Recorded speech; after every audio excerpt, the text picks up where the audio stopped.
My research journal slips from my hands, pages fluttering across the polished oak floor of Father's study like scattered thoughts. The family portrait, freshly delivered and propped against his massive desk, speaks without a single word. There, I am or other. Barely there, a figure deliberately painted in shadow, almost merging with the dark mahogany paneling behind the family. Father stands proud and centered, Mother elegant beside him, and Vivian radiates in a splash of golden light, the unquestionable focal point. "Oh, Celine, I didn't realize you were in here." Mother's voice floats from the doorway. I don't turn immediately, my eyes locked on the artist's note in the corner. As requested by the Hammond family. Central focus on Vivian. The words burn into my vision. The portrait arrived early. I say, voice steadier than the tremor in my fingers. Just in time for tonight's dinner celebration. Mother glides into the room, her practiced apologetic smile in place, the one that never reaches her eyes. She leans over the portrait. "Margaret really captured our essence, don't you think? Our essence. As if my near invisibility is somehow essential to who we are as a family." 3 weeks ago, we sat around the dining table discussing this very portrait. Father's voice boomed across the imported tablecloth. Vivian will be featured prominently as the face of Hammond Industries' future. No one questioned it. No one looked my way. Later, as we dispersed, Mother caught my arm. "Wear something simple for the sitting, dear," she suggested, honeyed voice soft, "so you don't distract from your sister." Now, staring at the finished product, I understand what something simple really meant become the wallpaper. Why am I deliberately diminished in the portrait? I whisper, not as an accusation, but a genuine question. 32 years have taught me that direct confrontation only makes them defensive. Mother sighs, straightening a pearl earring. "Don't be dramatic, dear. We all have our roles. Yours just isn't in the spotlight." The casual cruelty lands like a physical blow. 30 years of dismissals flash through my mind. Science fair victories unacknowledged. Research breakthroughs met with polite disinterest. Achievements systematically overshadowed by Vivian's more marketable accomplishments. I stop trembling. Deliberate calm takes over. I reach for my phone and snap a photograph of the portrait. "What are you doing?" Mother asks, alarm creeping into her voice. Before I can answer, Father's footsteps echo in the hallway. He strides in, eyes immediately lighting on the portrait. "Excellent, it's here." He circles the painting, nodding with approval. "Vivian will love this." "Where is she?" "Someone find Vivian." He doesn't acknowledge my presence, despite standing 3 feet away. Mother shoots me a warning glance, silently commanding me not to create a scene before tonight's unveiling. I bend to gather my scattered research papers, movements unhurried, methodical. This portrait isn't a surprise. It's merely the physical manifestation of what I've always known. I am the Hammond who exists in the margins, allowed a place provided I don't ask for equal light. Father continues discussing placement for optimal lighting to showcase Vivian's prominence. If I speak now, object to my treatment, I risk losing even this tenuous connection my foundation grant, partially funding my research, hangs in the balance. Consequences have always followed disobedience, subtle but unavoidable. I tuck my journal under my arm and straighten my spine. For the first time, I see clearly. This portrait is nothing new. They see me as a shadow, an afterthought to the golden child. And for the first time in 32 years, I'm not certain I'll continue to accept that role. Half an hour later, my fingers hover over the doorknob to Vivian's study. I need her leather portfolio for tonight's unveiling, a simple errand requiring a deep breath I almost can't summon through the mahogany door. Her voice carries with practiced projection. Yes, just feature me and Dad in the magazine spread. My sister isn't really part of the company narrative. My hand falls away from the door as if burned. Blood rushes from my face, leaving numbness in its wake. We want to focus on the direct line of succession, Vivian continues, honey smooth. Readers of Business Frontier won't care about a researcher not involved in day-to-day operations. I've suspected this orchestrated erasure for years. Sideways glances. Conversations that stopped when I entered a room, but hearing it stated plainly, casually, as if my exclusion is practical rather than deliberate, makes my knees weak. The words echo in my head as I walk woodenly back to my room. Every memory reshapes itself. The company newsletter highlighting Vivian's community service but omitting my research breakthroughs. Annual reports where my contributions vanish between drafts. Father's introductions where I became my other daughter, while Vivian received her full credentials. Not accidents, not oversights. Policy. Later, the pre-unveiling dinner stretches before me like an elegant minefield. Crystal catches the chandelier's light, casting prisms across white linen. Mother orchestrates the seating with surgical precision. Father, Mother, and Vivian cluster at the head of the table with Thomas Reynolds, editor of Business Frontier. I'm exiled down the table between Cousin Edith, hard of hearing, and Uncle William, still asking about my college plans 15 years after my doctorate. Our Vivian has shown exceptional leadership, Father announces, raising his glass. The board has unanimously approved her promotion to Executive Vice President, effective immediately. Applause ripples around the table. I join automatically, muscle memory overriding my mind, which catalogues another deliberate erasure.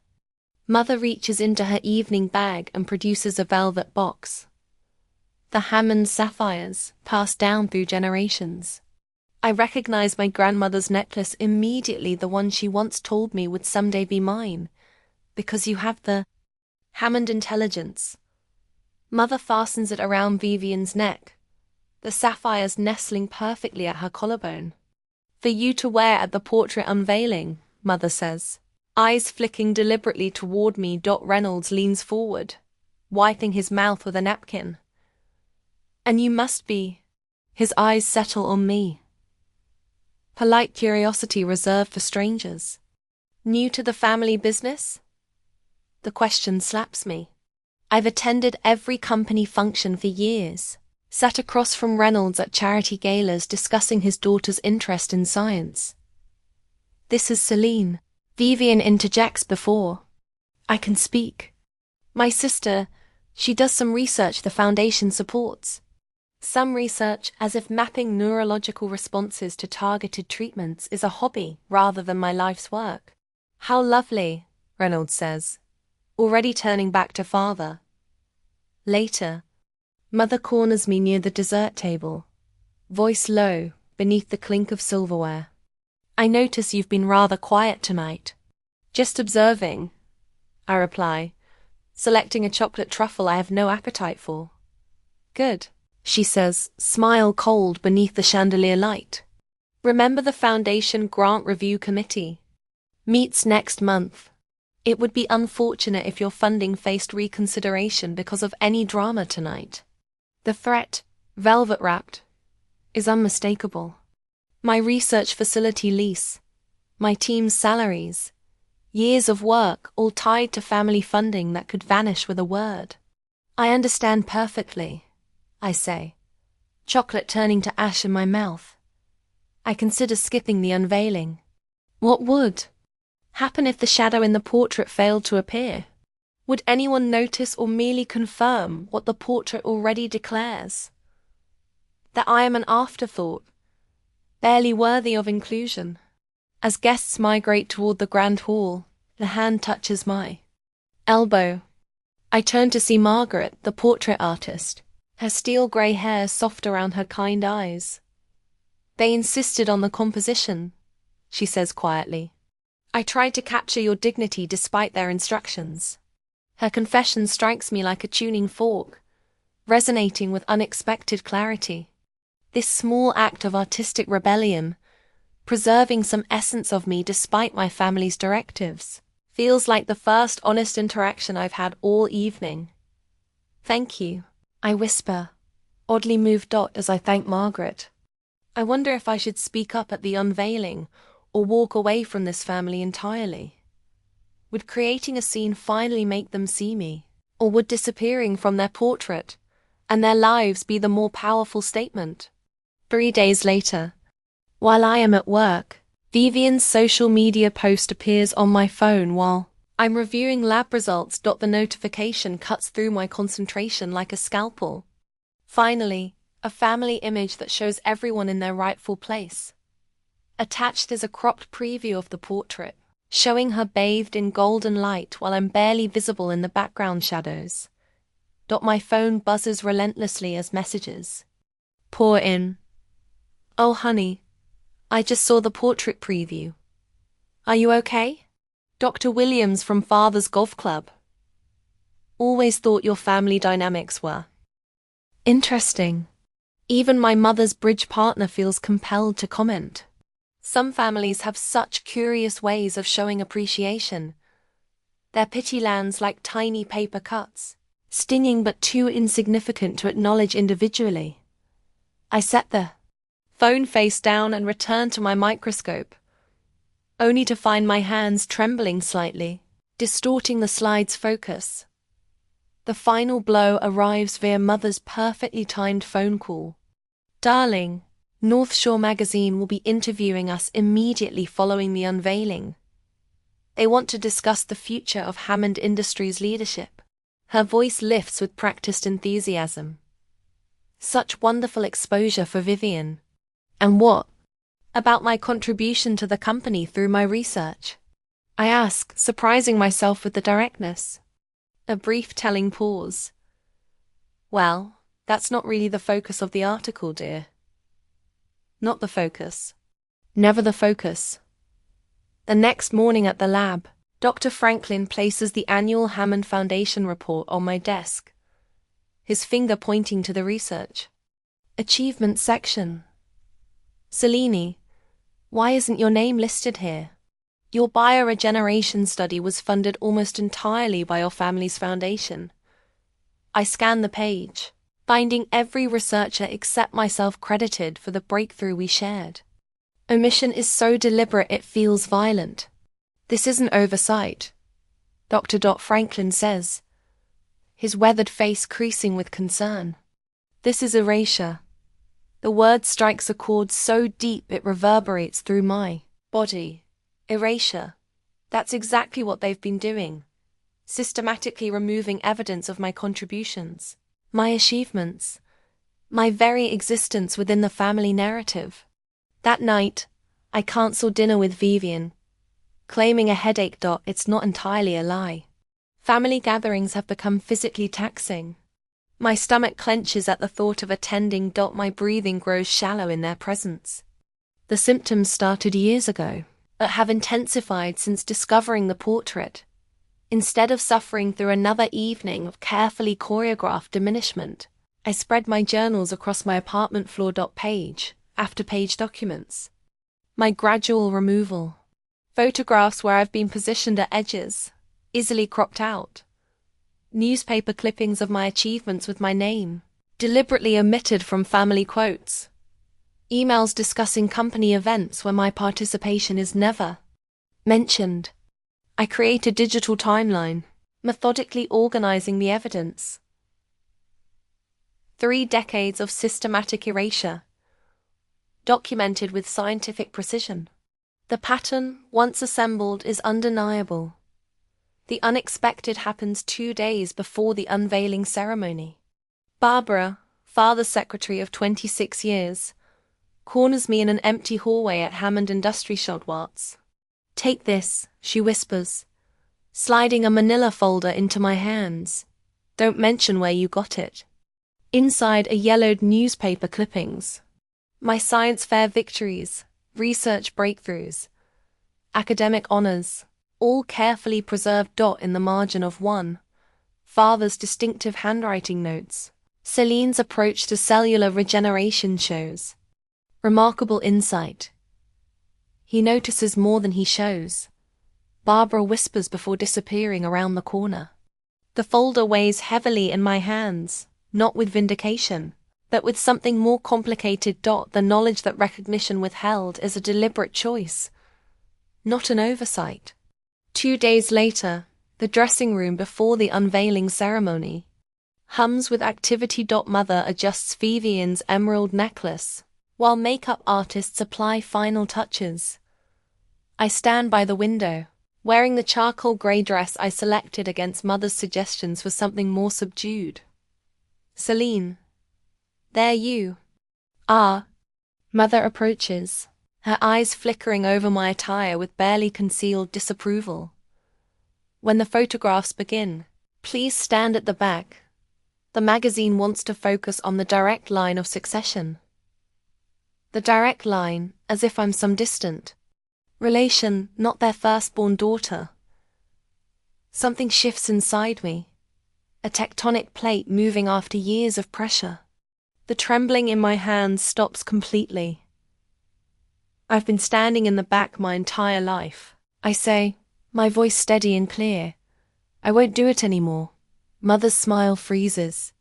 This isn't the time for dramatics. It's not dramatics to expect basic recognition. From my own family, the words flow easily now, as if they've been waiting years to emerge. I'm Hammond Industries Research Director. My work has secured 3 patents for this company. I exist, Mother, whether you choose to see me or not. For once, she has no practiced response. The silence between us expands, filling with 32 years of unspoken truths. Celine, she finally says, her voice softer, almost uncertain. What do you want? To be acknowledged, not placed in front, not given special treatment, just not deliberately erased. Something flickers across her face, recognition, perhaps, or the first awareness of what they've been doing all these years. Before she can respond, the door opens. Dr. Franklin enters, followed by 6 members of my research team, all dressed in formal attire. Sorry to intrude, he says, though his expression suggests he's not sorry at all. We wanted to support our department head at this important event. Mother blinks in confusion. Department head? Yes, doctor. Franklin says firmly. Celine is the brilliant mind behind our breakthrough in cellular regeneration. The work that's bringing Hammond Industries its largest research grant to date. My team forms a protective semicircle around me, their presence a physical manifestation of my worth outside the family narrative. The ceremony begins in 15 minutes. One of the event coordinators announces from the doorway. I nod, feeling taller somehow. When I catch my reflection in the mirror, I barely recognize myself. Shoulders straight, chin lifted, eyes direct. For the first time in years, I maintain eye contact with my mother without looking away first. In my purse rests a folded speech, one I've prepared regardless of whether I'm invited to speak. The front page of a scientific journal, embargoed until tomorrow, announcing a major grant my team has secured independently of Hammond family connections. The coordinator returns. They're ready for the family now. Mother extends her hand automatically, expecting me to follow her lead as always. Instead, I turn to my team. Shall we? We move toward the grand hall together. As the unveiling ceremony begins, I take an unexpected seat in the front row, instead of my assigned place in the back, feeling the weight of stares, my family's confusion, my colleagues' approval. Sometimes a shadow must step into the light to be recognized as a person. I slide my phone from my evening bag, angling it carefully beneath the table. The camera captures father, physically moving me aside, as the photographer arranges the Hammond family. in a semicircle around the portrait. No one questions his hands on my shoulders as he positions me 3 steps back from where Vivian stands bathed in professional lighting. Perfect. The photographer calls Dot now just the immediate family. The immediate family, as if 32 years of Hammond blood flowing through my veins somehow makes me less immediate than others. Mother, father, Vivian center please. The photographer continues. I capture it all. Every dismissal, every erasure. The shutter sound remains off as I document my systematic removal from my own family narrative. When father's palm presses against the small of my back, guiding me farther from the portrait, I feel the familiar heat of anger rising from my stomach to my chest. Celine, Margaret, the portrait artist, appears beside me, champagne flute in hand. I've been watching. Her eyes meet mine. Professional composure cracking to reveal something like empathy. I'm sorry. The composition wasn't my choice. I nod once, throat tight, I know. From the makeshift stage, Vivian's voice carries across the room. As the only Hammond pursuing meaningful achievement in the company. Her words drift over appreciative murmurs as I capture this moment too. The lie preserved in digital permanence. Margaret winces visibly. Your sister certainly has presence. She's had plenty of practice, I reply, my voice steadier than the trembling in my fingers. Vivian concludes her speech to enthusiastic applause, then spots me hovering near the back wall.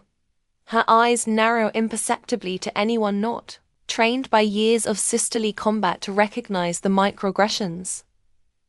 Sayin, are you still hanging around? Her voice carries just enough for those nearby to hear. We're doing the official family. Photos for the magazine spread. Something shifts in the room.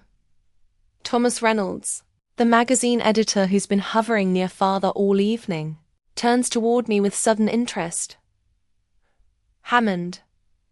Celine Hammond, he says, as if testing the name. I don't believe we've been properly introduced. What exactly do you do in the family business? The question dangles in the air. A trap or an opportunity, I'm not yet sure which. I don't work for Hammond Industries, I reply, my voice finding unexpected strength. I lead biomedical research at Northridge Institute. We're developing targeted protein therapies for neurodegenerative conditions. Reynolds' eyebrows lift. Protein therapies, like the work that won the Lasker Award last year. Similar approach, different application.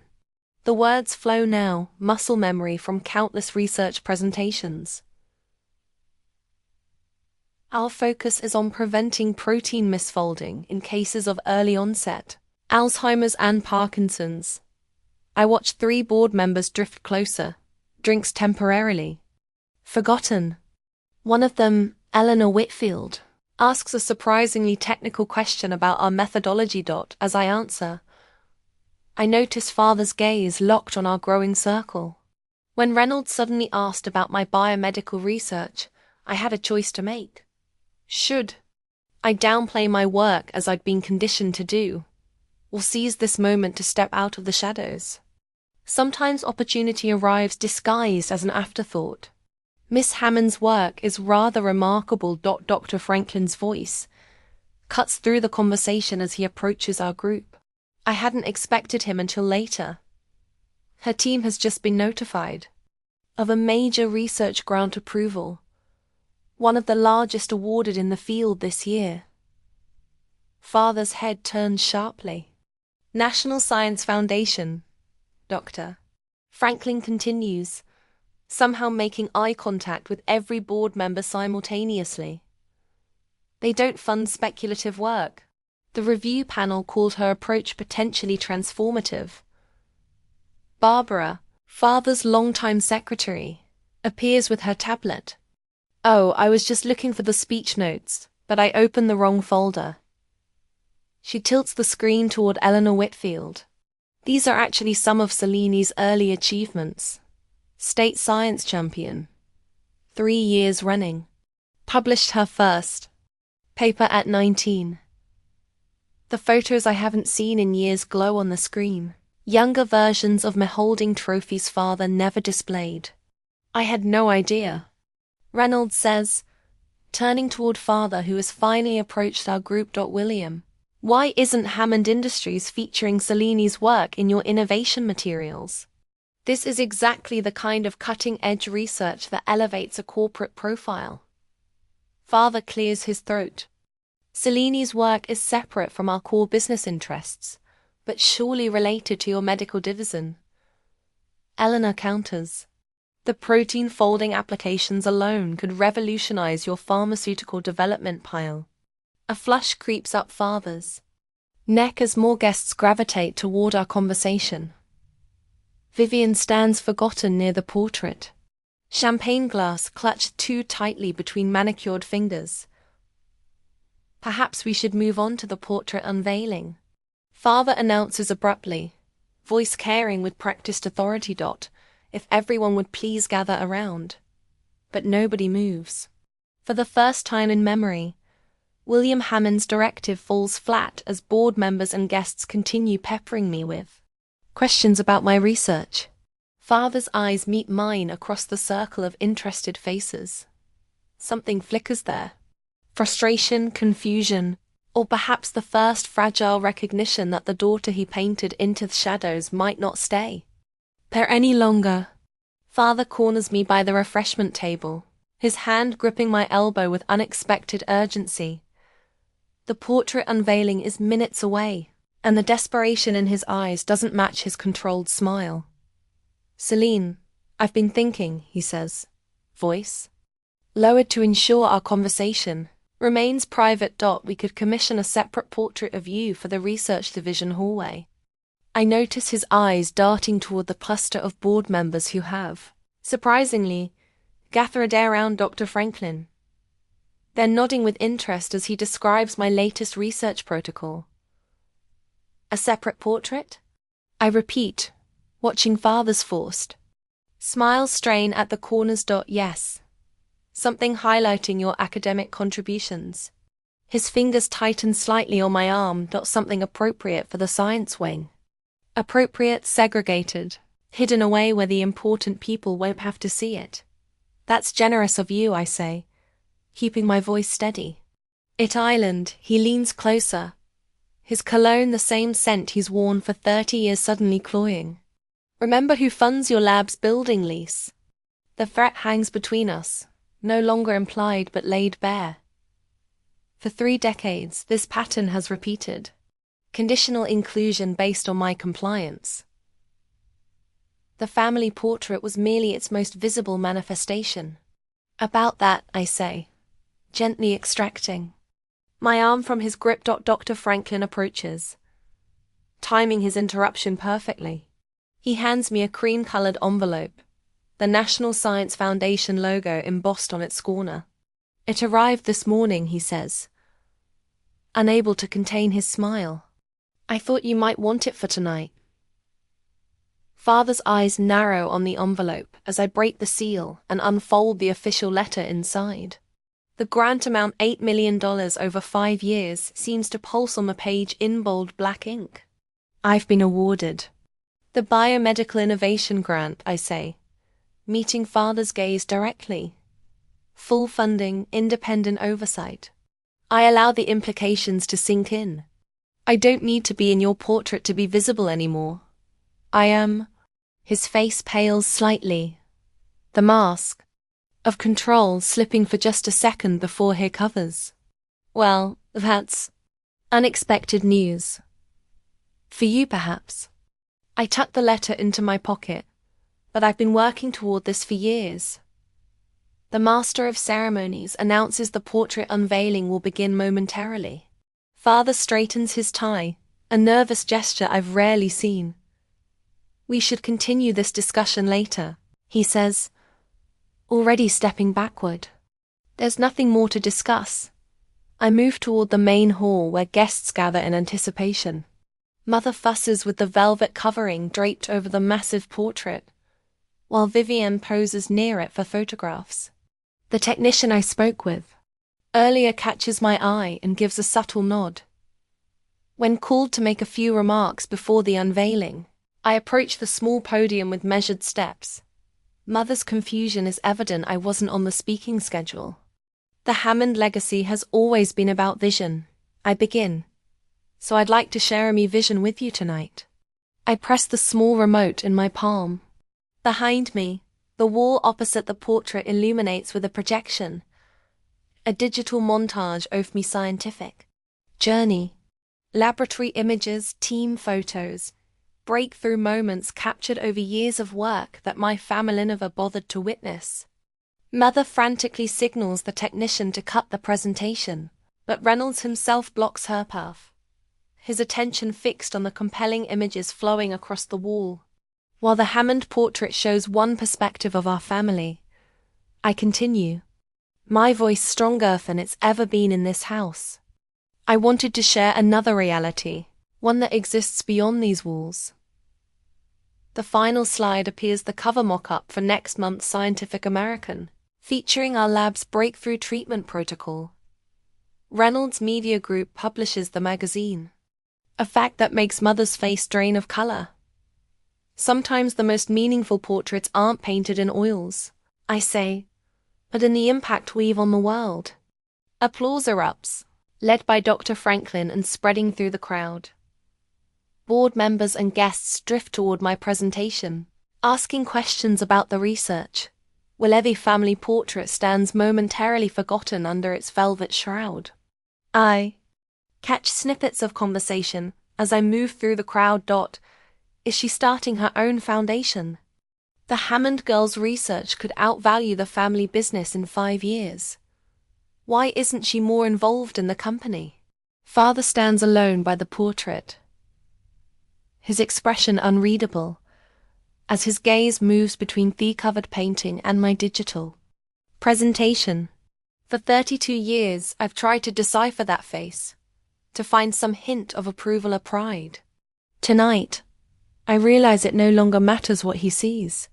As I answer a board member's question about clinical trials, Vivienne approaches from behind. Her fingers brush my arm, her voice dropping to a whisper only I can hear. We need to talk privately later. Her eyes hold something I've never seen before, uncertainty, perhaps even fear. The golden child suddenly looks tarnished in the light of my independence.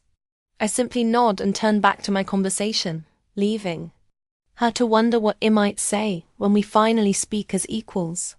6 months after the portrait unveiling, I stand before 24 investors in my expanded facility. The polished presentation remote feels natural in my hand now. No trembling, no hesitation. Sunlight streams through floor-to-ceiling windows, illuminating the space I designed myself. The Hammond cellular regeneration protocol shows unprecedented success rates in clinical trials. I explain, advancing to a slide showing impressive recovery statistics. We expect FDA approval by next quarter. Dr. Franklin catches my eye from the back row and gives a subtle nod of approval. Once upon a time, I would have stared at my shoes during presentations, my voice barely audible.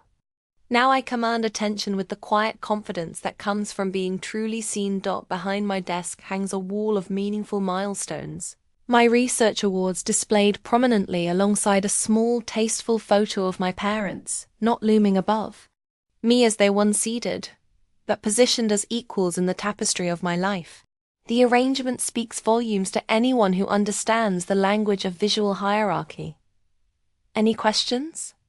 I ask, meeting each investor's gaze directly.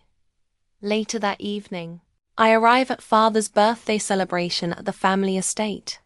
The familiar knot in my stomach has loosened considerably since I last walked through the stores. Celine, come join. The family photo. Mother calls, gesturing to the familiar arrangement. Vivienne, front and center. Father, beaming beside her, a space for me tucked discreetly behind them. Everyone squeezed together. The photographer instructs. Miss Hammond, could you step back a bit? You're blocking your sister. I smile, planting my feet firmly. Actually, I'm comfortable right where I am. A moment of tension crackles through the air. Mother's eyes widen slightly. Father's jaw tightens, the subtle family signals I'd decoded over decades. But instead of the expected confrontation, something remarkable happens. Father shifts slightly to create space. Mother adjusts her position. The photographer recalibrates. The world doesn't end. The portrait simply reconfigures around my presence rather than my absence. Perfect, says the photographer, capturing the new family constellation. The following week, Margaret raises her glass across a small table at Romano's, my favorite restaurant. Dr. Franklin, Barbara, and I join in the toast to being seen clearly by those whose vision matters. Margaret says, her artist's eyes crinkling at the corners. Barbara, who slipped me that folder of newspaper clippings all those months ago, adds, "Ik knew you had it in you." And Dr. Franklin simply nods, the mentor who recognized my brilliance long before I fully claimed it myself. 2 weeks later, in a sun-drenched studio across town, I sit for my own portrait. The artist captures me in my natural habitat, my lab coat draped casually over a chair, my research team visible through a glass partition, engaged in the work that gives my life meaning.